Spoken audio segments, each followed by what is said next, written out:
My sister made this for me for my birthday, and I think he will be a great companion on our journey through the Legend of Korra.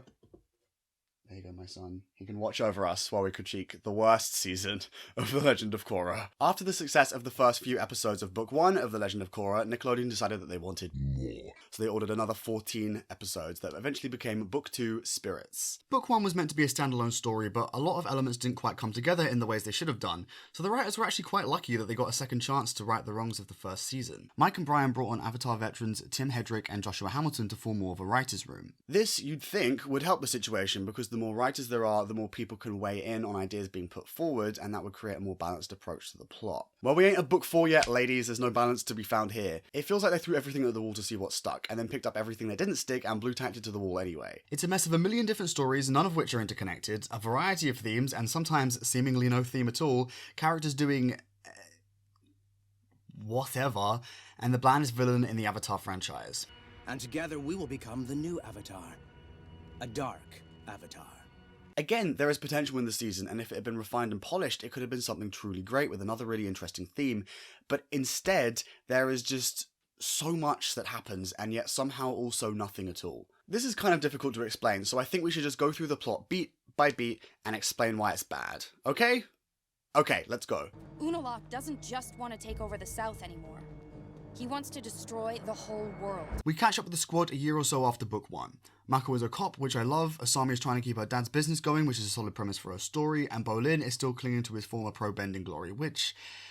fine. Korra is still living on Air Temple Island, she's a better airbender and is abusing the power of the Avatar state. Like I said in the previous video, I like that her arc isn't done, and she still has a lot to learn before she fully grasps the importance of being the Avatar. It's a realistic way to show a character changing, and it's good.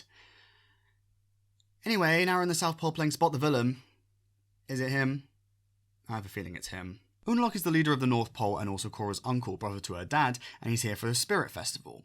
He can do this, more on that after the weather, and he convinces Korra to fire Tenzin as her spiritual leader so he can replace him. He is very spiritually connected and believes that the South have abandoned a lot of important traditional customs, which is why the spirits have been wreaking havoc recently. Unalaq takes Korra to the Southern Spirit Portal. There's 2 of them, one at each pole, and they allow your body to enter the spirit world instead of just your spirit through meditation. Korra opens it and doesn't go in, which is weird and leaves the audience with a lot of questions as to how exactly it works, but whatever. Turns out Unalaq invaded the South while they were out there under the guise of unity, and we get another round of what exactly are the politics of these fictional nations in this political commentary story? Answer correctly, win a car. No one will win a car because there is no correct answer. Anyway, Unalaq convinces Korra that he's a good guy for like a minute until she notices that his face is in shadow, so he's obviously not. They escape past the blockade of ships, don't know what happened to these cool ice walls, but fine, and they run back to Republic City. It's at this point that all the characters diverge into separate and barely connected plots so they can fart around while a much more interesting civil war goes basically unseen for several episodes. Mako tries to solve a crime, fails, and Bolin solves it by chance instead, so Mako did literally nothing. Bolin himself becomes an actor. This contributes nothing to anything except giving us more Varric. First of all, we'd need a ship. Ah, you need a ship? I got a ship!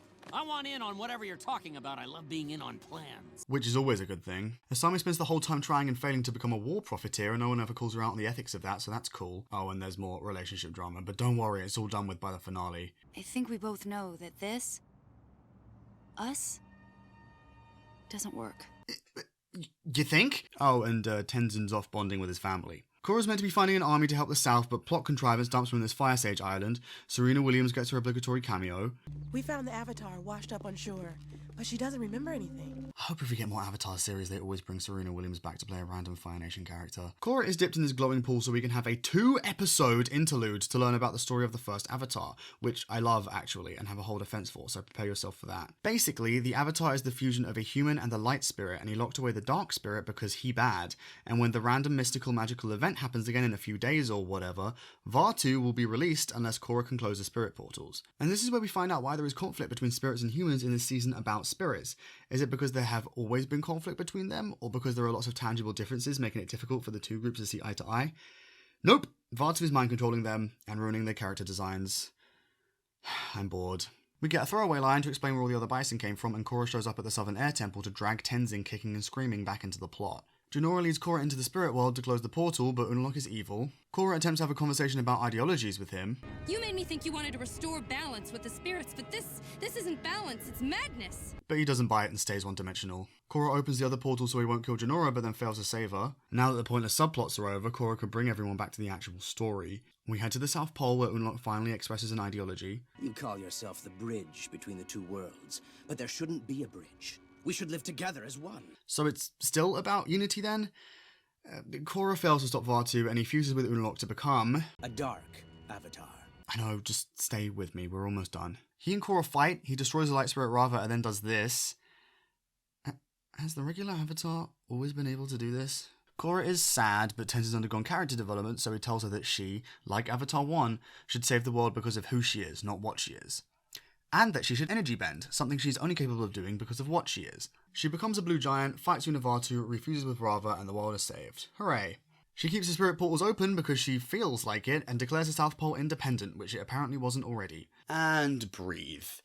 There is a lot that happens in this season, and only some of it has anything to do with anything. Book 2 can be best summed up by being split into thirds. The Civil War third, the wacky misadventures third, and the epic battle against pure evil third. The Civil War third introduces us to Unalaq and the theme of unity versus separation. Are the North and South better as one nation or two? Should humans and spirits live together or in their own separate worlds? Good theme, interesting way to explore it. It doesn't last long though, as our second third introduces us to themes of propaganda, political advocacy, war profiteering, discovering oneself, the power of the individual, and acting, I guess. The middle part doesn't really know what it's doing, and the third and final part is about unity versus separation again, I think. But it feels more like totalitarianism because Unalaq turns into a giant ridiculous monster. When it comes to the politics, we encounter a similar problem as we did in Book 1.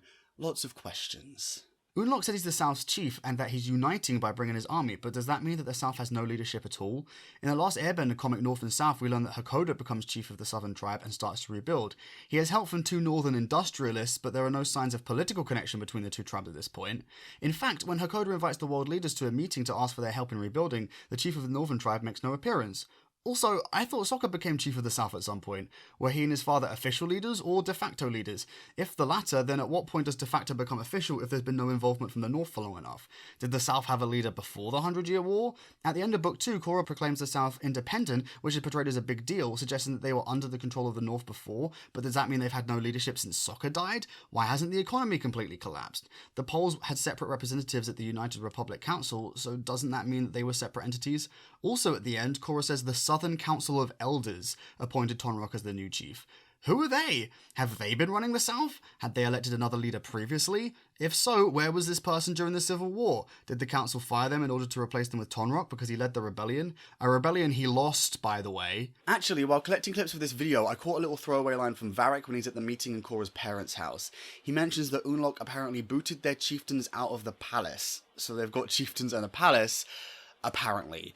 And I only caught this line after 3 whole run-throughs of the show and going over it for hours to make this video because it's so easily missed. It's so unbelievably important who these chieftains are and what their positions were, but they don't even have character designs, let alone names or effect on the plot. Just like Book 1 with Republic City's bending government, we've got a political story examining a fictional system in order to discuss real-world problems, but they fail to give us enough information for us to understand the fictional politics. The politics of the Poles has actually been confusing me since last Airbender. We all know there were 4 nations, they lived together in harmony, blah blah blah.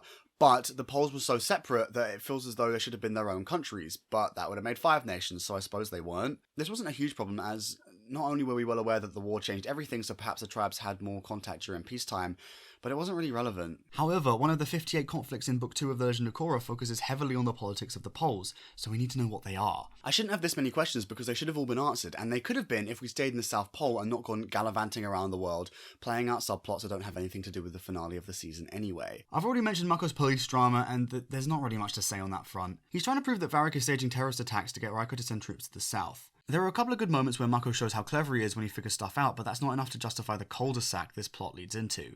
Varric frames Mako and gets him locked away, and Bolin ends up proving that Varric was conspiring by fighting a bunch of goons that intend to kidnap Raiko in the pro-bending arena in front of everyone. How did Bolin know they were there, you ask? He saw them. Just happened to see them. In the right place at the right time. Wow, what a story. Varric is a bit of an odd character, and not just in the obvious way. Mako has this throwaway line where he mentions that Varric wants Raiko to send troops to the south, and has stakes in all the businesses that stand to profit from it, including Asami's. It's not like this isn't a motivation that people have all the time, but I feel like we could have done with a bit of explanation as to why Varric is like this. Some kind of backstory maybe. That's not really a necessity, but it would have been an easy way to make him more compelling as a side villain. However, let me be perfectly clear, Varric is the best thing to come out of Book 2. He is hilarious the whole time. Book 4 Varric is actually a compelling character, and I love the relationships he has with Bolin and Zhu Li. For this reason, and the moments we're reminded that Bolin is famous, I kind of enjoy Bolin's subplot of becoming a movie star, but my god is it pointless. Varric invented film about 3 minutes ago, but somehow already has talkies, and he wants to make a propaganda film to get Raiko to go to the south. He's really into this whole political activism thing. What a good guy. Bolin has nothing to do with this, and is pretty much only there because he's got the free time, by which I mean the writers didn't know what to do with him. It makes him uncharacteristically mean, and then towards the end of the season, he laments about feeling like everyone's drifting away, but nothing is done about this. Instead, the culmination of his character arc seems to be when he fights the goons in the pro-bending arena, and they draw a lot of parallels between Bolin and his character Nuktuk in this scene. Maybe Bolin's acting was meant to be a form of escapism. Bolin does have a lot of moments where he's pretending to be something he's not, and I think a big part of his arc is finding his place in the world, so perhaps that's the point of this storyline? But in that case, Bolin became an actor so he could play other characters as a form of escapism, and then learns that this was the right thing to do, and that he can be like the character he was playing, instead of going on a journey of self-discovery, so the moral kind of sucks. I suppose we should also mention Beska? Esklin? Oh, Jesus. Bolin has a crush on Korra's creepy cousin Eska as soon as he sees her for some reason, and moments after he introduces himself, they enter a relationship that is far too abusive to actually be funny. At least I think comedy was what they were going for here. Eska and Desna are comic relief characters. They are creepy and weird, and that's the joke. And it's not a bad joke, as proven by their smaller appearances in books 3 and 4. Why didn't anyone tell us we have a secret prison we could have been throwing people in? I'd like to put my tailor in here. He never gets my cuffs right. They're so creasy. Hello, Republic City! Bolin is back! And Eska's also here. I see you have replaced me with a new girlfriend. Well done. She seems very threatening. See, that's funny. I think it's funny. The throwing people in prison bit is concerning. Korra might have to conflict with them at some point in the comics if they're going to be all tyrannical. Or maybe I'll give them a chance to exhibit some character, because the show certainly doesn't. They exist as comic relief characters on the same level as Doc/Zoo/Bushi, who kept changing his hat and pretending to be different people in the last Airbender episode, The Painted Lady. Or maybe they work like the Cabbage Salesman. One-off jokes dropped in every now and again, but they do not work like Sokka does. Sokka had the whole of Last Airbender to develop into a complex character with pathos, flaws, and engaging arcs, as well as providing a lot of great humour. Eska and Desna don't even get the whole of Book 2 because they're not in every episode, so these moments where they're in distress about Unalaq but still going along with him because he's their father don't land. They haven't been developed as characters enough, and we certainly haven't seen enough of their relationship with Unalaq, besides the odd bit of child abuse here and there. This lack of relationship is so severe that when he dies, they don't even care. It seems Cousin Korra is under the impression we are saddened by our father's demise. But I will not miss him at all. In the end, he became a deplorable man. They're so bland they can't even muster up the character necessary to have conflicted feelings over the death of their villainous father. And then there's this. Eska, I've always loved you, and I've always wanted to be with you, but now that the world is ending, I'm never gonna get that chance. Wow, that was the best acting I've ever seen. You completely fooled her. Yeah, right, that was acting. I'm sorry, what? After all this, after hiding from her, after running away from her because she's scary and creepy, you expect me to believe that he loves her? Eska! I love you! No, you don't! You ran away from her out of fear, and then spent most of the season lusting after Ginger, which was creepy and weird in its own right, never even mentioning Eska, and now you love her? I don't understand what this relationship was meant to be, and its only saving grace is that it's so inconsequential, seeing as how Eska breaks up with him after they save the world anyway, that I always forget about it.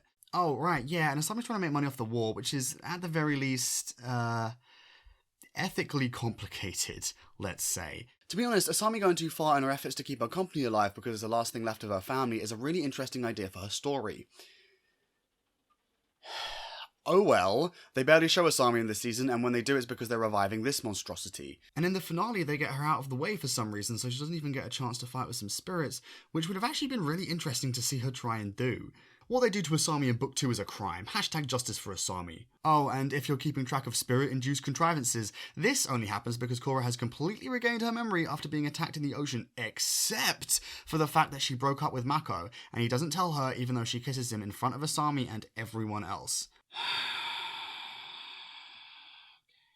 Honestly, the biggest problem with all these little subplots is that they could have the most amazing arcs in the entire world, but they don't link to the overarching story, and that's what makes the season feel so disjointed. A truly great story can tell a bunch of small stories and make them feel all interconnected and part of the greater narrative. Book 2 of Korra does not do this. It's actually kind of funny how jarringly Korra shows up at each character's location to snatch them out of their side stories and plonk them back in the real one. And just like that, one episode after a police drama and war propaganda, we're running into a magic portal to stop a world-destroying mystical threat. They do a better job of marrying the urban normality and the magical fantasy in later seasons, but here it just feels like two different universes that the characters are violently flip-flopping between. Actually, 3 universes, because Tenzin is on holiday in the Southern Air Temple with his family, including his siblings Bumi and Kaya. Aang showed favouritism towards Tenzin because he was an airbender, and they all have a lovely little arc about learning not to blame each other for that, and that Aang still loved them. People take issue with Aang playing favourites, and yeah, it's quite out of character, at least to the degree it seemed to happen. I can imagine him spending more time with Tenzin because he's training him to airbend, but for Tenzin to have a long list of holidays that Aang took him and only him on seems a bit much. Also, it's unrealistic to expect Katara not to notice this and do something. I feel like Katara would do something about this if it was going on in a family of people she didn't even know, let alone if it was with her own husband and children. Perhaps Aang's favoritism wasn't as bad as Bumi and Kai remember it being because it would feel worse for them, but we never really get a moment where they remember something that Aang did specifically for them, a holiday he took just them on. All we get is this admittedly lovely photo of the whole family together in their reconciliation moment, and we're done with it. I think it makes sense for people to hate this flaw that Aang seems to have developed because its extremity is so out of character for him and Katara. Regardless, it does create a good arc for the siblings, actually, so that's nice.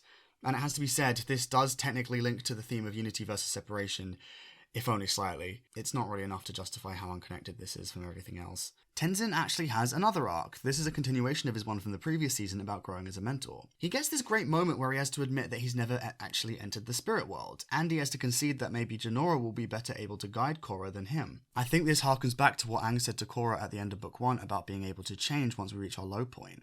It was humbling for Tenzin to admit that his 11-year-old daughter was more spiritual than him, and that allowed him to have a better image of himself. He now accepts that he is someone who can't meditate into the spirit world, and that made him more capable of getting Korra there, because he allowed Jinora to do it. This actually also begins Jinora's arc about growing up. She starts to accept responsibilities and even helps Korra save the world, something that continues as she gets older in later seasons. Tenzin continues to be one of the best written characters in the show, besides Korra, but we'll get to that. And his arc about self-acceptance comes to a head in this season when he enters the portal to the spirit world and meets Aang in the coldest encounter with a dead loved one in history. You are not me, and you should not be me. You are Tenzin. I love you too, Father. Aang is upsettingly monotone in this interaction with his son from beyond the grave. However, I like that he teaches Tenzin to be himself and not to live up to this perfect idea of his father, who was decidedly not perfect, and the fog symbolically clears when Tenzin decides to be true to who he is, not to who Aang was. Korra and Tenzin definitely continue to help each other grow as the series progresses, but in Book 2, we get to see Tenzin learn things about himself and grow as a person, and it creates a really powerful arc about accepting your own flaws in order to become stronger. See, I told you I had some good things to say, and Tenzin's arc isn't jarring or out of place because it connects to the overarching plot of the show. Everything that happens before Korra shows up is super disjointed though. Honestly, they should have just stayed in the South Pole. It would have allowed them to explore the theme properly, develop Unalaq further, and kept the story consistent. It also could have allowed the main characters to have their own stories without feeling so disconnected. Mako and Bolin fought to save their own city, but it would be interesting to see Bolin desperate to help the South, while Mako attempts to convince him that they should try and escape, because it's got nothing to do with them. Asami could have still tried selling weapons to the resistance fighters, but this time someone could have called her out on the ethics of that, and Tenzin would have a lot to do spiritually, and would still be able to reconnect with his siblings. I know everyone wanted the world travelling from Avatar back, but the story was set in the South Pole, so why did we go anywhere else? Not only does it clutter the story, but it prevents the questions posed by the season from being answered. Should the South Pole and North Pole be separate? Should the spirit world and human world be separate? I don't know, and unfortunately, neither does Book 2. Tell that to the sailors who are being attacked by angry spirits in southern waters. Some traditions have purpose. Good afternoon. The first item of business this afternoon is a statement by Alex Salmond on Scotland's independence referendum. Sometimes an area of a nation has a strong enough sense of individual identity that they feel a desire to be independent and self-governing. Often these areas have partial independence, having a larger degree of control over their laws than other places within the same country. But sometimes this isn't enough, and the conversation about complete independence will be constantly thrown around. On the other hand, countries have historically clashed over their inability to accept and move on from the differences between their cultures. The British Empire was, and sometimes still is, justified by the idea that we were bringing civilization to the savages, who were lesser because their cultures weren't as technologically advanced, or they let their bazongas hang out, things like that. And that's why genocide is okay, kids. But where do you draw the line? How do you strike the balance between keeping everyone separate enough that they have control over their own lives, but connected enough that they don't start wars over arbitrary differences? That wasn't rhetorical, I'm asking. How do we do it? Please. I don't understand. Help me! It's annoying because these two ideas are explored in this season, but just not very much. In the North-South conflict, the South Pole represents an area of a nation that is apparently controlled by another area of the nation, but is culturally distinct by virtue of being, you know, on the other side of the planet. They want to be their own country because they feel like their own country, which is reason enough in my opinion, but Unalaq wants them to be united. Why, you ask? I don't know, I asked that too. Unsurprisingly and unfortunately, we never get to hear Unalaq's thesis on what he thinks the benefits of a unified tribe are. Do the North and South perhaps have different resources from one another that they could both benefit from if they were together as one country? Does he worry about the idea of war between the North and South, thinking that once he stops the rebel insurgency, the ensuing peace would be long-lasting because of the unity?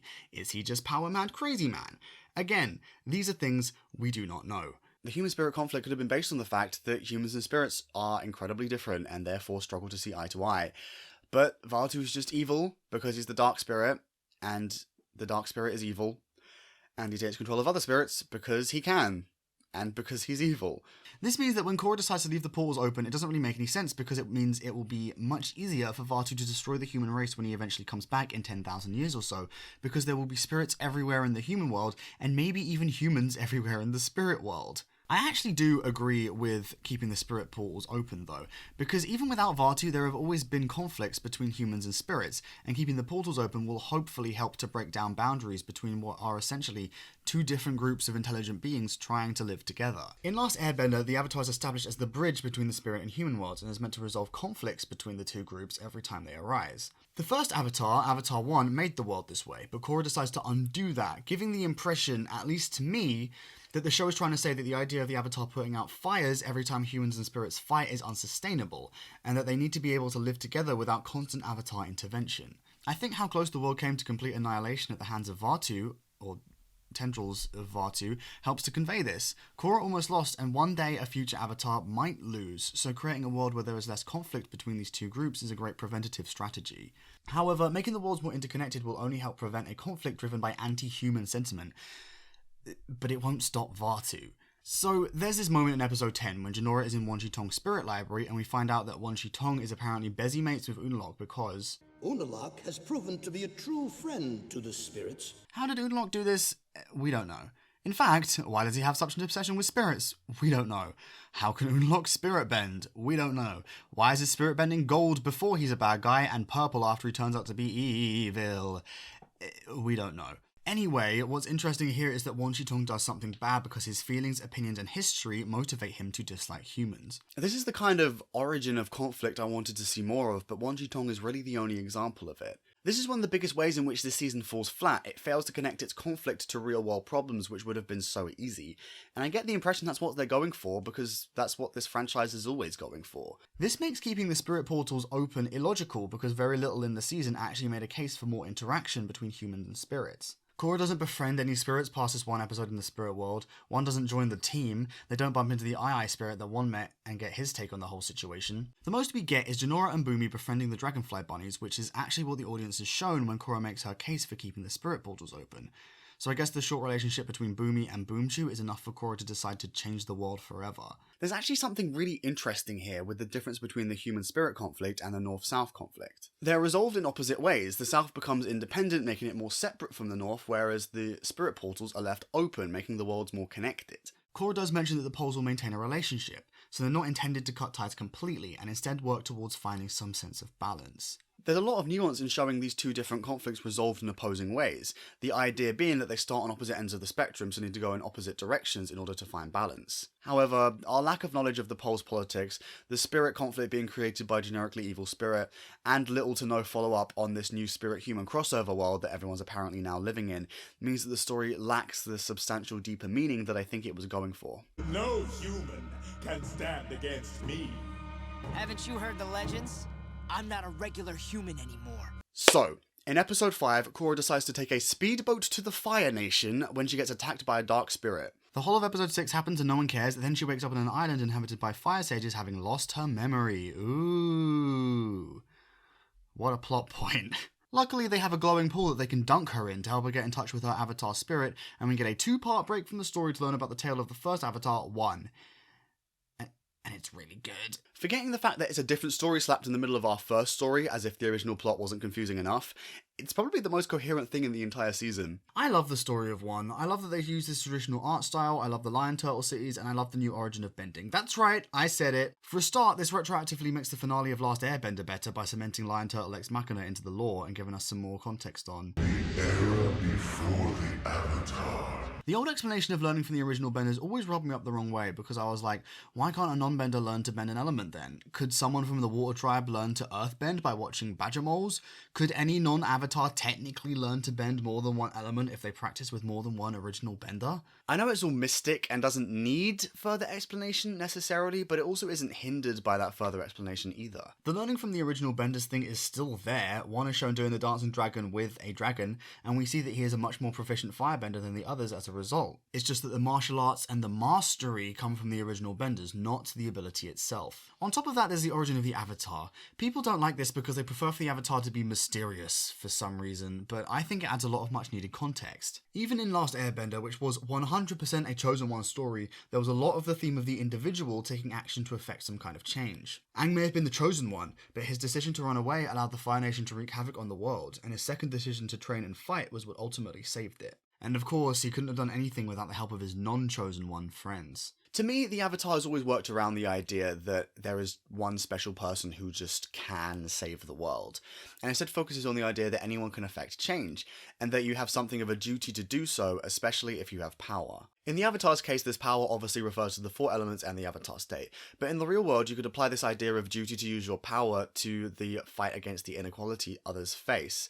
You have more power to help the poor if you're born well off, for example. The Avatar 1 backstory only helps to strengthen this by teaching us that the Avatar created themselves, motivated solely by the desire to leave a better world than the one he entered. Also, I really like 1. He's very lovable, and the relationship he develops with Rava is super sweet. One of the big problems with this story, however, is that we take 2 episodes of my good Christian time to learn about it. It's a different story in the middle of the main story, surrounded by all the side stories. It changes the main story into a new main story. It would have been better suited as something that we were learning about gradually over the course of the season, and the characters could have struggled in order to gain more information. It could have been linked to Korra developing more spiritual powers, perhaps.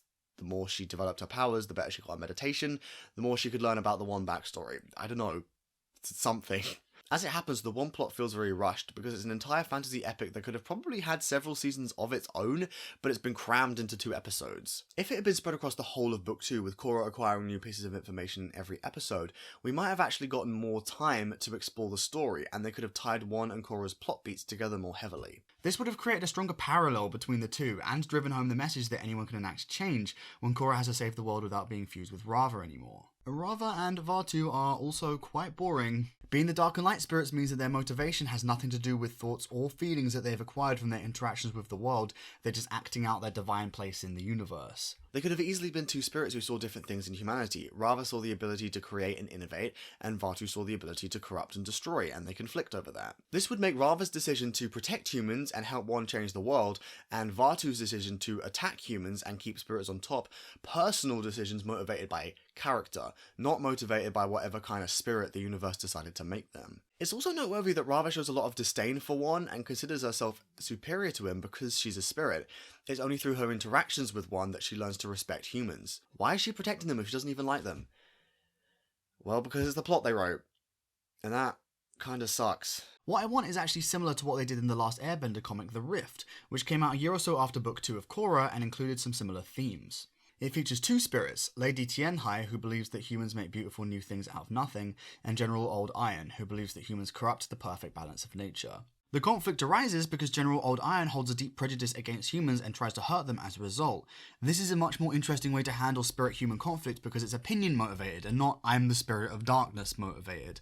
This is one of the reasons why the final battle between Wan and Vaatu can feel lacking, because Vaatu's character and motivation are so uncompelling. It also suffers from the same problem as the final battle of the season, which I will get into in more detail when we talk about Korra, but for now let's just say that fighting a magical spirit that the audience can't understand how one could kill or even injure makes the fight kind of unengaging. Also, Wan just seems to know things. He knows that touching the spirit portal during harmonic convergence while fused with Rava will bond them forever. Or at the very least, he seems to think something will happen, and he apparently knows that surrounding Vaatu with all the elements and stuffing him into the Tree of Time will keep him trapped there. How does he figure this out? God knows. We never hear Rava telling him anything, so I suppose he's just a genius. Regardless, the fight itself is still sick. The way one flies around the area and chucks elements at Vaatu is exciting, so it's honestly a shame that I didn't feel more emotionally engaged. To be honest, I still think One's story is the best thing in the whole of Book 2. Besides Varric, obviously.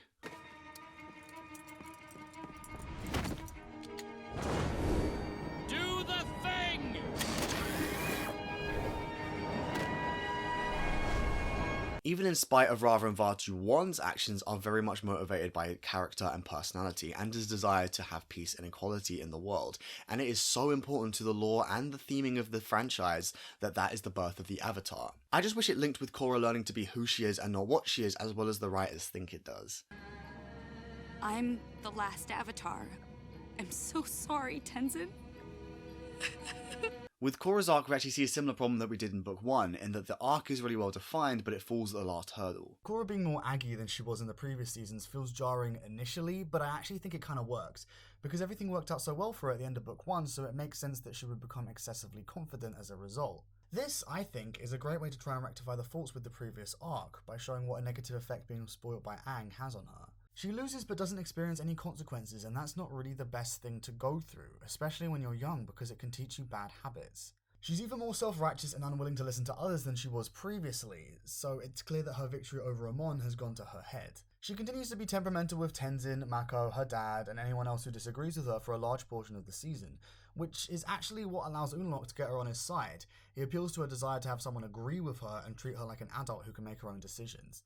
I guess I'm just so used to people telling me how to do things that I forgot what it was like to have someone trust in me. That is the only point the writers are getting for Unalaq's character. Just the one, and they can fight amongst themselves over it. Korra leads into this side of herself hard, and lets her nationalism show with the way she goes about handling the North-South conflict. Leading a peace march in open support of the South, trying to get an army to assist the South, going so far as to try and undermine Raiko and convince General Iroh to engage Unalaq's forces without a direct order from the president, which... Well, suppose I were to take the fleet south on some routine training maneuvers, and let's say we were to accidentally run into a hostile northern blockade.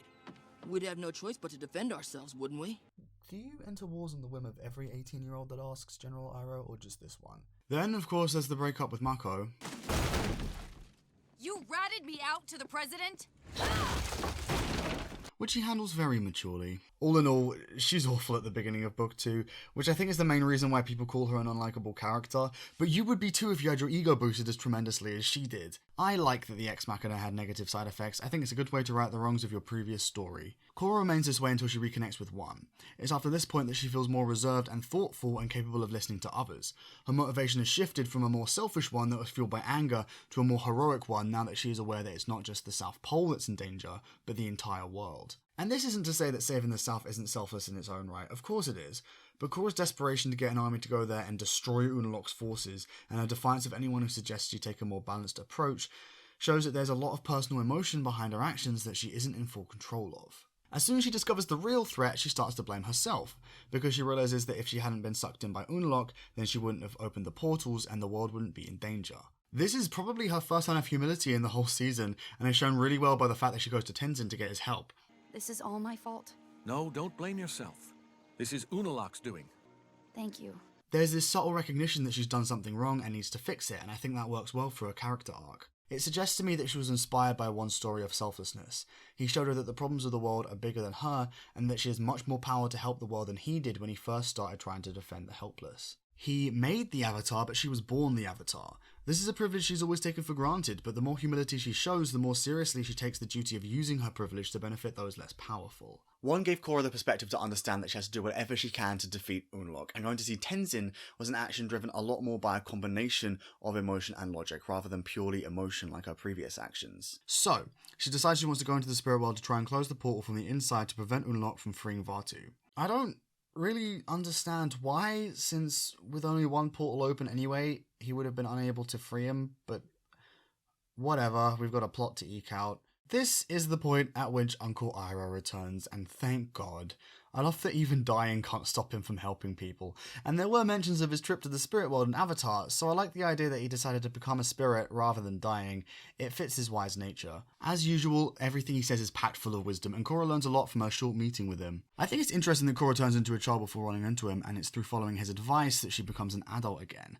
I think this shows that Korra has a lot of growing up still to do, and she does at least some of it in this episode. The subject of how she deals with issues is brought up when she shouts angrily about being unable to find Jinora and affects the spirit world as a result. This unfortunately gets ramped up super easily, but I do like the way that Iroh ties it into the real world when he says, "Even in the material world, you will find that if you look for the light, you can often find it. But if you look for the dark, that is all you will ever see." This is an eye for an eye makes the whole world blind kind of philosophy. If you counter anger with anger, you only end up adding fuel to the fire. If you really want to have a positive effect on the world, you need to respond to hate with kindness and understanding.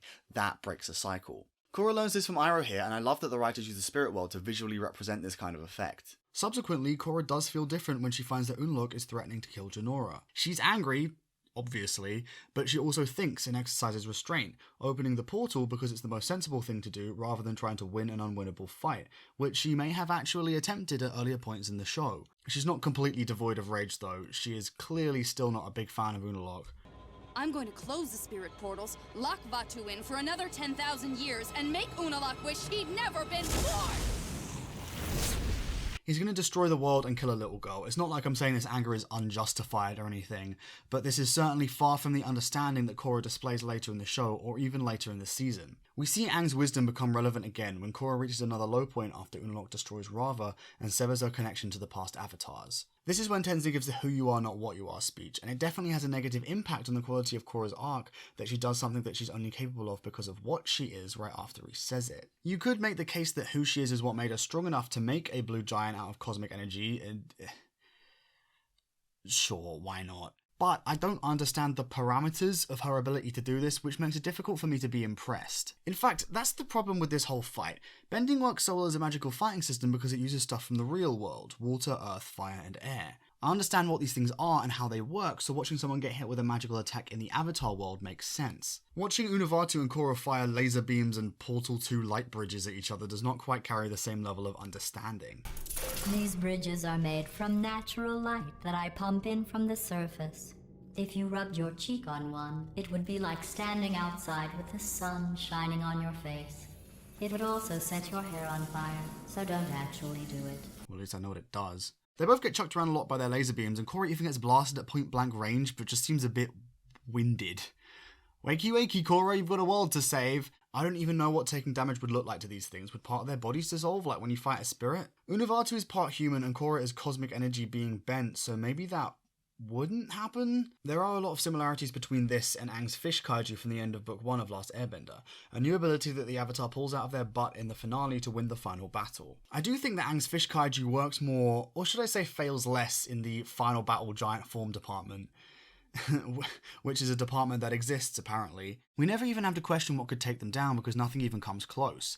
Aang and La fuse, they destroy the Fire Nation Armada, they defuse, and that's the end of it. It works better as this final burst of power from the two of them to save the day because nothing even comes close to hurting them. I'm meant to believe that Korra could lose this fight, otherwise there's no tension, but I don't understand how either of them could be defeated. We see another similar problem in Last Airbender when Aang takes Ozai's bending away, but they do a better job of conveying information on how exactly this magic works. It's very clear visually with all the pretty colours and everything, and then there's the lion turtle telling us that Aang's spirit needs to be unbendable in order to overpower Ozai, which makes it rewarding when he does.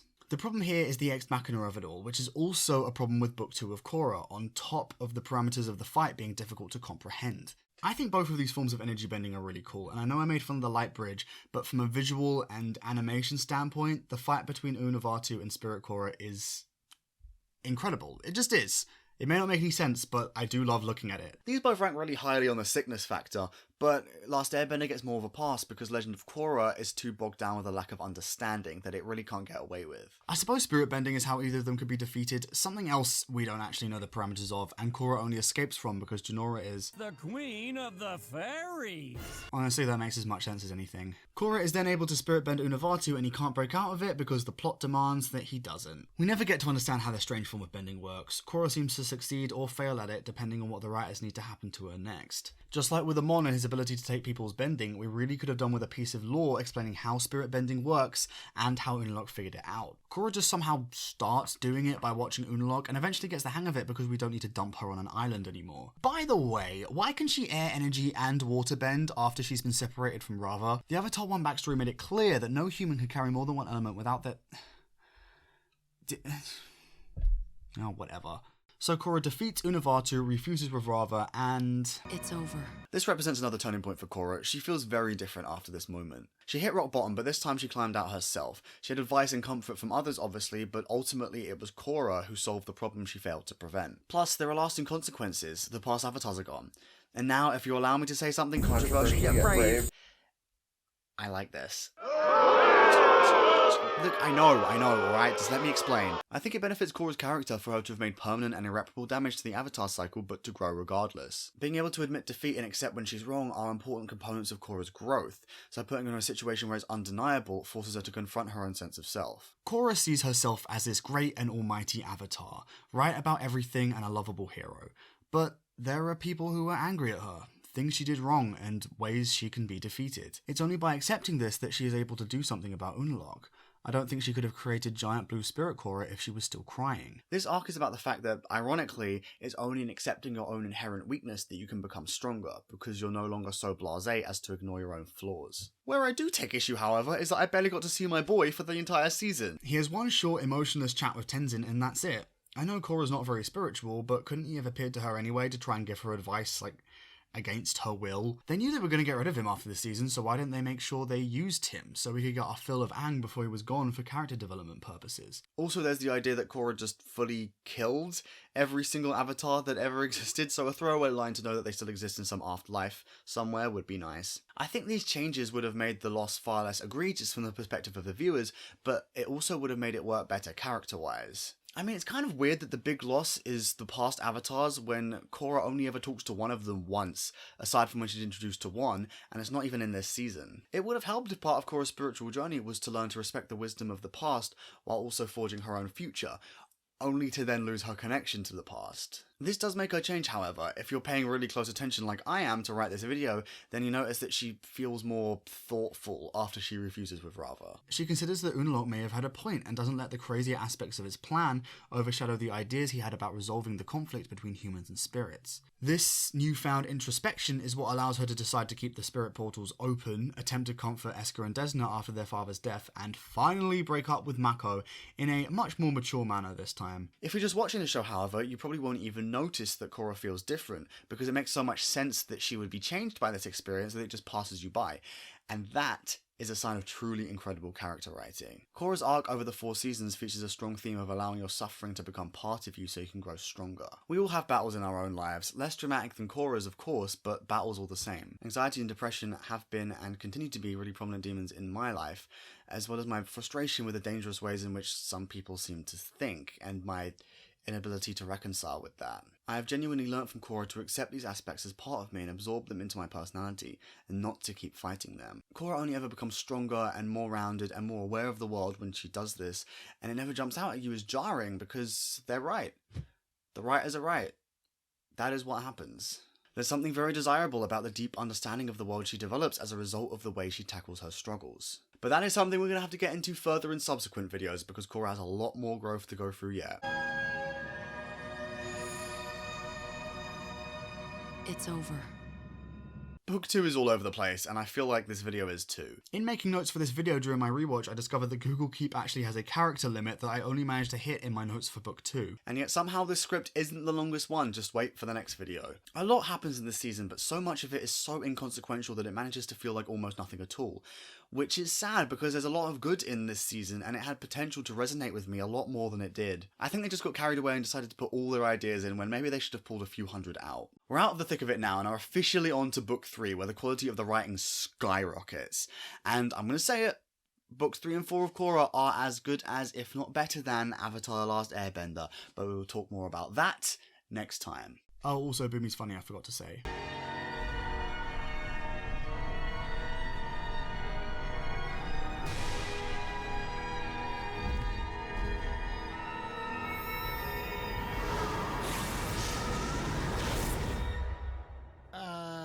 What did you say to her exactly? Thank you so much for watching, and I hope you join me for the next episode. Let me know what you think of book 2 in the comments. I'm sure all those opinions will be balanced and measured. Don't forget to hit like and subscribe so I can get a kick out of seeing a number go up, and I'm going to go connect to the cosmic energy of the universe, so I'll see you guys later.